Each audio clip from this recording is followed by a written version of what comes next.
tarihinka. Me kenan? Shiƙa, ƙwacen kadarori, ƙwamushesheniya, ƙararrakinka a kotu da har ƙallaka ta barasa. Mu da ba mama bari, mashaya su hau titi su yi tuƙi. Ta ya za mu ba da kwangilar titi ga mai sarrafa barasar? Haka ne, ka yi gaskiya. 100% ka yi gaskiya. Ana tsoro na sosai a harkata. Ina da iko sosai a hannuna ga kuma isassun kuɗaɗe. Abar da kawai bana da ita ce kima. Neman ta ne shigo da ni wannan layin.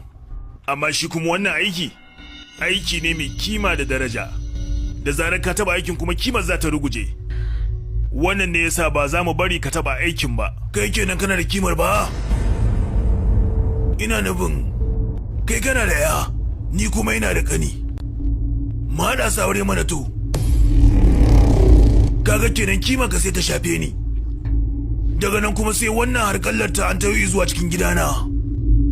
Kai magana ka ta